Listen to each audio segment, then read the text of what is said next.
మన ముందున్నారు అసలు సిసలైన జనాల లీడర్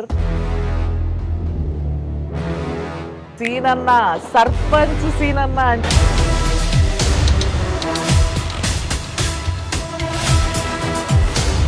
సో యాక్చువల్గా కరీంనగర్ అనగానే చెప్పిన ఇందాక ఇది ఒక హాట్స్పాట్ లాంటిది. అండ్ మీకు ఎట్లుంది రెస్పాన్స్?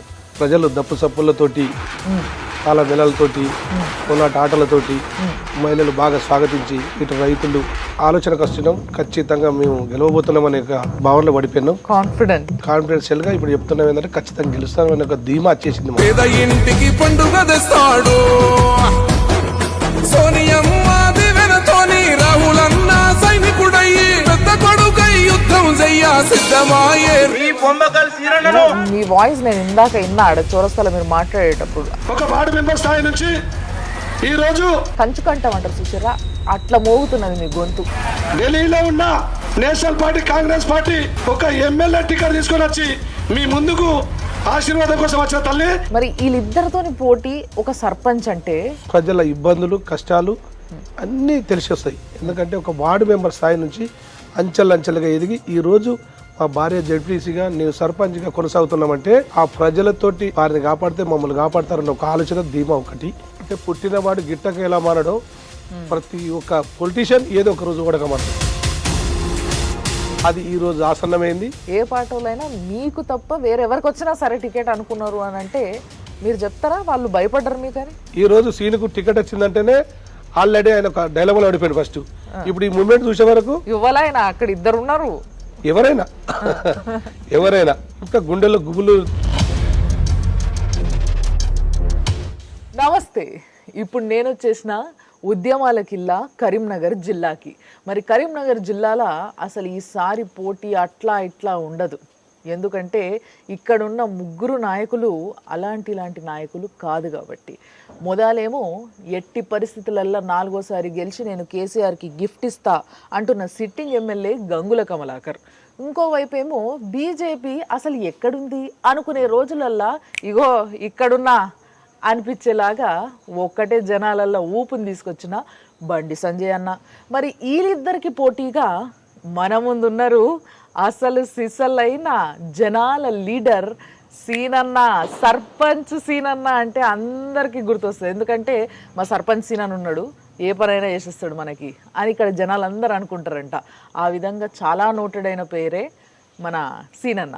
మరి ఆ సీనన్నతోనే నేనున్నా. మరి సీనన్నతో మస్తు ముచ్చట్లు పెట్టేది ఉన్నది.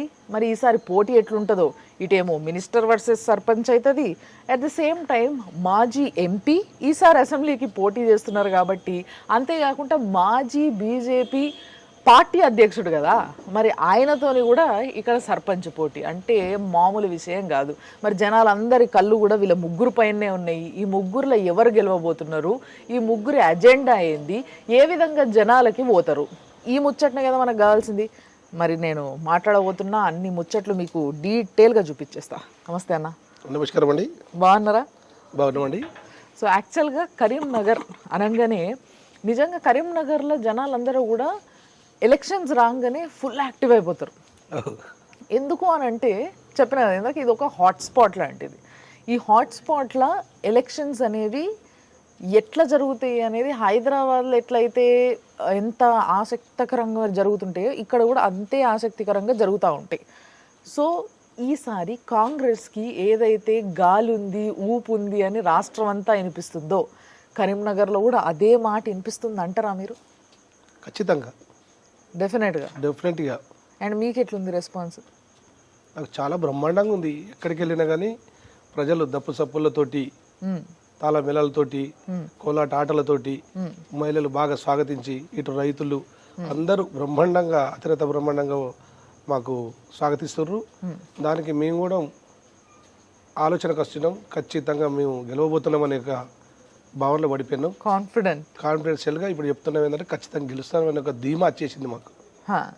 సో మరి ఈ ధీమాతోని చాలా యూనో మీ వాయిస్ నేను ఇందాక విన్నాడు చౌరస్తాలో మీరు మాట్లాడేటప్పుడు. అసలు ఆ వాయిస్లో కంచుకంఠం అంటారు చూసారా, అట్లా మోగుతున్నది మీ గొంతు. మరి సెంటర్లో నిలబడి అంత గట్టిగా గొంతును మోగిస్తున్నారంటే మీ పవర్ ఏంది, మీకున్న బలం ఏంది జనాలలో అన్న విషయం అర్థమవుతున్నది.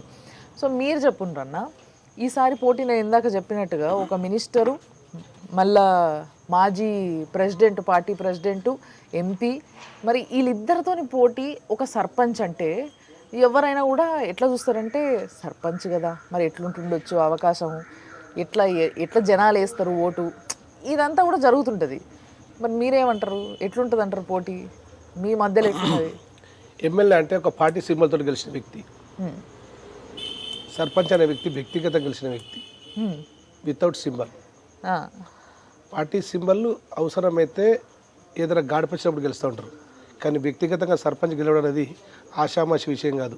అది ఒక పెద్ద గ్రామానికి 10,000 నుంచి 11,000 ఓట్లకు 18,000 జనాభాకు ఈరోజు 3 దఫాలుగా నా కుటుంబం నుంచి సర్పంచ్గా వ్యవహరిస్తున్నాం.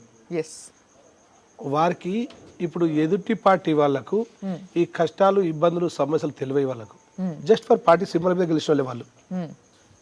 ఇండివిజువల్ గెలిచిన వాళ్ళకు చిన్న స్థాయి నుంచి ఈ ప్రజా క్షేత్రంలో క్షేత్ర స్థాయి నుంచి కష్టపడే విధానం ఉన్న వ్యక్తులు ఎవరైతే ఉంటారో వారికి గ్రామ సమస్యలు, వివిధ ప్రజల ఇబ్బందులు, కష్టాలు అన్నీ తెలిసి వస్తాయి. ఎందుకంటే ఒక వార్డు మెంబర్ స్థాయి నుంచి అంచెలంచెలుగా ఎదిగి ఈరోజు మా భార్య జడ్పీసీగా నేను సర్పంచ్గా కొనసాగుతున్నామంటే ఆ ప్రజలతోటి అట్లా అన్యోన్య సంబంధాలు, సత్సంబంధాలు ఉండి వారిని కాపాడితే మమ్మల్ని కాపాడతారన్న ఒక ఆలోచన, ధీమా ఒకటి.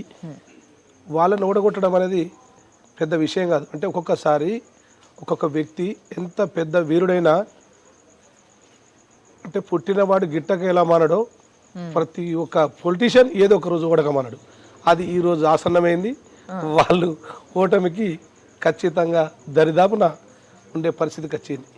సో సర్పంచ్ సీనన్న అంటే మిమ్మల్ని చాలా ప్రేమగా పిలుచుకుంటారట ఇక్కడ జనాలు. సర్పంచ్ సీనన్నకి ఏ పని చెప్పినా జరిగిపోతుంది, చేసేస్తాడు సీనన్న అని చెప్పి ఇట్లా మాట్లాడుకుంటారంట. మరి సర్పంచ్ సీనన్న ఏ పని చెప్పినా చేయగలుగుతాడు అనే పేరుని తెచ్చుకోవడానికి మీరు చాలా కష్టపడి ఉంటారు.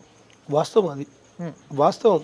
నేను ఒక వార్డు మెంబర్ సార్ నుంచి కష్టపడ్డా కాబట్టి ఆ వార్డు మెంబర్లు సరి అయిన న్యాయం ప్రజలకు చేసిన అప్పుడు ఉప సర్పంచ్గా నన్ను ఎన్నుకోబడ్డారు.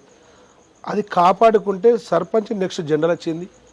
ఆ ప్రజలు నాకు వెన్నంటే ఉండి నా గెలుపుకు నాంది పలికారు. దాని తర్వాత 2013 మా భార్యమణిని చెయ్యి అంటే కూడా ఇంత ఇక్కడ ధర్నా చేసి టెంట్ వేసి అప్పుడు చేయించాల్సిన పరిస్థితి తీసుకొచ్చారు. అప్పుడు చేసిన ప్రజలు గెలిపించారు. 2019లో చేసి 18లో చేసిన ప్రజలు గెలిపించారు. అంటే ప్రజలకు ఒకటే, వారికి గ్రామాలలో మౌలిక వసతులు అయితేనేమి, వారికి పచ్చదనం పరిశుభ్రత పట్ల అయితేనేమి, గ్రామంలో రోడ్లు, మోరీలు, డ్రైనేజీలు, అదేవిధంగా వీధి దీపాలు, వాళ్ళకి కావాల్సింది పెద్ద అవి ఉండయి. కొంచెం మంచికి చెడు, ఆపదికి సాపదికి కొన్నిట్లలో వాళ్ళకు చేదోడు బాదుడు కొనుక్కుంటూ అక్కడ ఉన్న అభివృద్ధి ధ్యేయంగా పాటుపడుకుంటూ 10 మందిలో మనం ఉన్నామని ఒక ధైర్యం చెప్పుకుంటూ ఏదైనా సమస్య అయితే నేనున్నాన్ని పరిష్కరించుకుంటూ ఆ సందర్భంలో వాళ్ళతో ఆ ప్రేమ పంచుకుంటే వాళ్ళు ఎన్నికలు వచ్చేసరికి ఎలాంటిది ఆశపడరు. ఖచ్చితంగా ఒక మంచి మనసుతోటి ఈ వ్యక్తి నా కుటుంబానికి ఏదో ఒక సమయంలో అవసరము, నాకు ఇతను పెద్ద దిక్కు అనే ఒక భావనతోటి గ్రామాలలో గెలిపిస్తాడు. గ్రామ ప్రేమ చాలా గొప్పది, పట్టణంలో ఆ ప్రేమ దొరకదు. గ్రామాలలో అంత పెద్ద అంత మనసుతో మంచి మనసున్న సాక్షి అంటే మంచి మనసుతోటి ఉన్న ప్రేమ చాలా బ్రహ్మాండంగా ఉంటుంది. మనస్సాక్షిగా అంటారు దాన్నే, మనస్సాక్షిగా మంచి మనసు ఉన్న ప్రేమ అంటారు. అవును. అయితే కరీంనగర్కి వచ్చేసరికి మీకు కొన్ని మీరు అన్నట్టుగా గ్రామాలు, కొంత టౌను, ఇలాంటి వాతావరణాలు రెండూ కనిపిస్తాయి, మిక్స్డ్. కాబట్టి ఈ మిక్స్డ్ వాతావరణాలల్లో మిమ్మల్ని ఏ విధంగా బాగా అంటే మనసుకు హద్దుకునేలాగా ఎక్కడ మిమ్మల్ని బాగా రిసీవ్ చేసుకుంటున్నారు? యాక్చువల్లీ ఎట్లుంటుందంటే గ్రామాలలో చేసే సేవలు అక్కడ వివిధ మతాల వారు, వివిధ కులాల వారు, కరీంనగర్ పట్టణంలో ఇబ్బందికరంగా ఉన్న ఇరుకు ఇళ్లలో ఉన్న వాళ్ళు కొంతమంది వాళ్ళ గృహం నిర్మించుకోవడానికి పక్క ప్రాంతాలకు వస్తూ ఉంటారు. అలా అని ఈరోజు కరీంనగర్ పట్టణంలో ఉన్న ముస్లిం సోదరులు, క్రిస్టియన్ సోదరులు చాలామంది అత్యధిక సంఖ్యలో బొమ్మకల ప్రాంతానికి వచ్చి గృహాలు నిర్మించుకున్నారు. ఆ నిర్మించుకునే సందర్భంలో వారికి ఏదైతే అవసరం ఉందో, ఓ పర్మిషన్ అయితేనేమి, లేకుంటే వాళ్ళకి ఇంటి నెంబర్ అయితేనేమి, వాళ్ళు ఇల్లు కట్టుకున్నాక వాళ్ళకు మౌలిక వసతులు ఒక మంచినీటి సౌకర్యం అయితేనేమి, అదేవిధంగా రోడ్డు సౌకర్యం అయితే వాళ్ళకి కావాల్సినవి గవ్వే.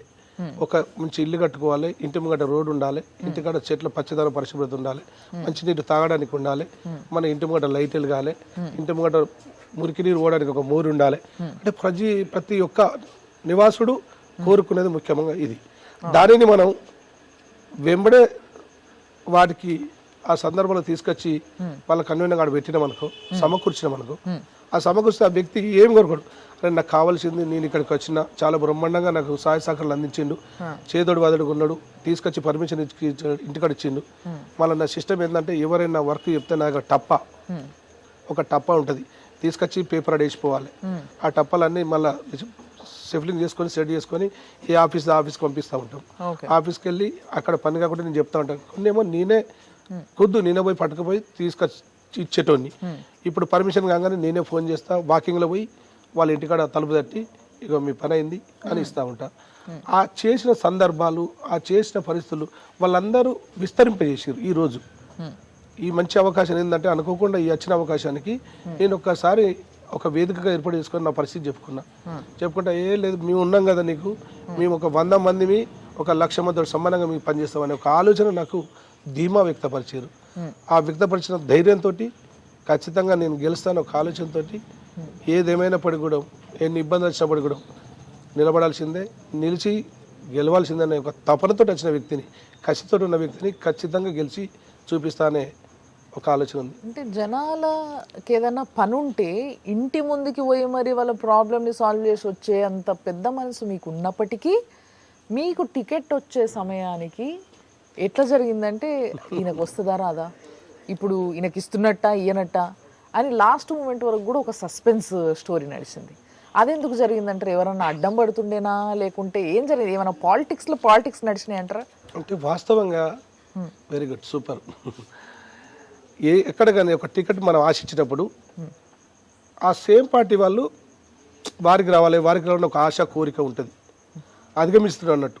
అరే నాకెందుకు రాదు, ఆయనకెందుకు రావాలి అని కొంచెం ఈర్ష్యతోటి పోటీ పడి ఎవరికి వారే తాపత్రయపడతా ఉంటారు. కానీ ఇక్కడ అదొక్కటి నాకు అయిపోయింది. ఎదుటి పార్టీ వాళ్ళు కూడా సీనుకు టికెట్ రావద్దు, ఎవరికి వచ్చినా మంచిదే. దాని సీను ఒక బీసీ బిడ్డ, అతను అంటే సమర్థుడు, రేపు మనం ఇబ్బందుల పాలవుతాం, అతనికి ఒక్కరికే టికెట్ రాకుండా ఇంకెవ్వరికన్నా రాని అని ఒక బినామీ పేర్లను పెట్టి తాపకు ఒక బాణం వేసినట్టు ఒక్కొక్కరిని పంపించిండు. కానీ ఇప్పుడున్న పరిస్థితుల్లో కాంగ్రెస్ పార్టీ ఒకప్పుడు ఇస్తూనే కావచ్చు, కానీ ఇప్పుడు సరైన నాయక లక్షణాలు ఎవరి దగ్గర ఉన్నాయి, ప్రజల క్షేత్రంలో ప్రజాస్వామ్యంలో ప్రజల మధ్యలో ఎవరుంటాడు, ఈ ప్రజలకు సరైన న్యాయం చేకూర్చడానికి ఎవరైతే కరెక్టు అన్ని కోణాలు పరిశీలించారు. నేను ఆల్రెడీ ఒక ప్లాట్ఫామ్ అనేది నాకు ఉంది, సర్పంచ్ మా మిస్సెస్ జడ్పీటీస్ అని ఎస్టాబ్లిష్ అయినాం. 23 సంవత్సరాల నుంచి ప్రజలకు సేవలు అందిస్తున్నాం. దాన్ని గుర్తించారు, ఇప్పుడున్న వ్యవస్థను గుర్తించారు, ఇక్కడున్న ప్రజల ఆలోచన విధానం చూసారు. మైనార్టీ సోదరులు ఖచ్చితంగా ఇంత సపోర్ట్ చేస్తారని ఒక ఆలోచన పెట్టుకున్నారు. అటు క్రిస్టియన్ సోదరులు మళ్ళీ నా లక్షణం ఏంటంటే నా ఆలోచన విధానం కుల మత వర్ణ వర్గ భేద తారతమ్యాలు కూడా కలిసి ఉండి అందరితోటి ప్రేమ పంచుకునే విధానం ఉన్న వ్యక్తి నేను. ప్రతి ఒక్కరికి మంచి చెడుకు ఖచ్చితంగా నేను అందుబాటులో ఉండే వ్యక్తిని. ఈ కాస్త ప్రేమ అప్పుడు ఏర్పరచుకునే విధానం ఈ రోజు నా టికెట్కు రావడానికి ముఖ్య కారణం అది. దానికి తోడు ప్రజల ఆశీర్వాదాలు ఆదరణలు కూడా సీనుకు టికెట్ రావాలి అక్కడ ప్రేయర్ చేసుడు, వీళ్ళు మసీదులు వీళ్ళు ప్రేయర్ చేసుడు, వాళ్ళు నమాజ్ దువా చేసుడు, ఎక్కడోళ్ళక్కడ సాధ్యమైనంత వరకు నా గురించి వాళ్ళు చేసిన ఆ పూజల వల్ల నాకు ఏర్పరచుకున్న విధానం వల్ల ఆ టికెట్ నాకు వచ్చిందని నేను అనుకుంటున్నా. వండర్ఫుల్ అన్న. కానీ నాకు అనిపిస్తుంది ఏంటంటే మీరు చెప్పే మాటలలో బట్టి, అంటే ఎదురుంగోళ్ళు ఏ పార్టీ వాళ్ళైనా, మీ పార్టీ వాళ్ళైనా, పక్క పార్టీ వాళ్ళైనా, ఇంకో పార్టీ వాళ్ళైనా, ఏ పార్టీ వాళ్ళైనా మీకు తప్ప వేరెవరికి వచ్చినా సరే టికెట్ అనుకున్నారు అని అంటే మీరు చెప్తారా వాళ్ళు భయపడ్డారు మీకు? అని ఖచ్చితంగా అది ఈరోజు సీనుకు టికెట్ వచ్చిందంటేనే ఆల్రెడీ ఆయన ఒక డైలాగులో ఓడిపోయింది ఫస్ట్. ఇప్పుడు ఈ మూమెంట్ చూసే వరకు ఇవ్వాలైనా అక్కడ ఇద్దరు ఉన్నారు, ఎవరైనా అయితే ఇక్కడ ఉన్న పరిస్థితి చూసే వరకు ఇంకా గుండెల్లో గుబులు పరిగెడుతున్నాయి వాళ్ళకు. ఇక మనతోటి అవుతుందా, చేయలేము, ఏదైనా చేసినా కానీ అది వృధా అయ్యేటట్టు ఉంది అని ఎక్కడికక్కడికి పులి స్టాప్ పెట్టుకున్నారు ఇప్పుడు. అంతే అంటారు. సో మరి సీనన్నకి మీరు అన్నారు కదా మైనారిటీస్, మీరు ఇందాక కూడా 2-3 సార్లు మీద అన్నారు మైనారిటీస్ కానీ క్రిస్టియన్స్ కానీ వీళ్ళందరిలో ఆదరణ ఎక్కువ ఉంది అని. సో కరీంనగర్ ఓటర్ల విషయానికి వచ్చేసరికి 80,000 దాకా మైనారిటీలు, మిగతా ఎవరైతే క్రిస్టియన్స్ కావచ్చు, లేకపోతే సీకులు కావచ్చు, వీళ్ళందరూ కావచ్చు. సో వీళ్ళందరినీ కలిపితే ఒక 80,000 దాకా ఉన్నారు అని అంటే పైచిలుకు ఫైన్. సో 80,000కు పైచిలుకు వీళ్ళే ఉన్నారు అని అంటే వీళ్ళందరి సపోర్ట్ వన్ సైడ్ మీకు పడుతుంది అనే నమ్మకం మీకుందా? ఖచ్చితంగా నాకు ఒక 70 to 80% అయితే డెఫినెట్గా పడుతుంది ఒక నమ్మకం ఉంది. ఓకే, 70 to 80% మైనార్టీ సోదరులు ఖచ్చితంగా సీన్కి వేస్తారు. ఒకటి మంచి జరుగుతుంది అనే నమ్మకం ఉండాలంటే మనము ఆ వర్గాలకి మంచి చేసి ఉండాలి ఆల్రెడీ. సో మీరు చేసిన మంచి ఏంది వాళ్ళకి? ఆల్రెడీ ఇంతకుముందే బిఫోర్ ఆఫ్ నేను చెప్పిన బొమ్మకల్ గ్రామంలో, కరీంనగర్లో ఉన్న పట్టణంలో ఉన్న వ్యక్తులు ఎవరైతే ఇంత 4 అన్నదమ్ములు ఉన్నారనుకో, ఒక గృహం నిర్మించుకోవాలి. ఎక్కడికి పోవాలి? బొమ్మకల్ పక్కన బాగుంటుంది, 30 ఫీట్ల రోడ్లు ఉంటాయి, దానికి అనుకూలంగా పనిచేసే విధానం ఉన్న వ్యక్తి, అరేంజ్మెంట్ చేసేటోడు కాదు, ఇబ్బందులు పెట్టేటోడు కాదు అని ఒక భావనతోటి బొమ్మకల్ గ్రామానికి విచ్చేసి అక్కడ గృహాలు నిర్మించుకున్నారు. కొంత వేల మంది వాళ్ళు నిర్మించుకునే సందర్భంలో వాళ్ళకి నేను చేసిన సర్వీస్ అనేది వాళ్ళు ఆ సర్వీస్ని తీసుకొని ఎలక్షన్ ఇప్పుడు రాగానే వాళ్ళు విస్తరింపజేసారు. అరే సీను ఇటువంటి వ్యక్తి, మేము ఈరోజు పని చెప్తే నాకు తీసుకొచ్చి ఇంటికి ఇచ్చిండు, ఈ రోజు పని చెప్తే ఇక్కడ దారిలో అక్కడ పోయి కలిసి అక్కడ ఇచ్చిండు, నాకు ఒక పోస్ట్లో పంపించిండు, లేకుంటే నాకు ఒక వ్యక్తి ద్వారా పంపించిండు. ఏ రోజు మాత్రం సీన్ దగ్గర తిరగలేదు. సీన్ అచ్చాద్ మేరే సీన్కు దానిలో వాళ్ళకి పబ్లిక్ సోచలేదు.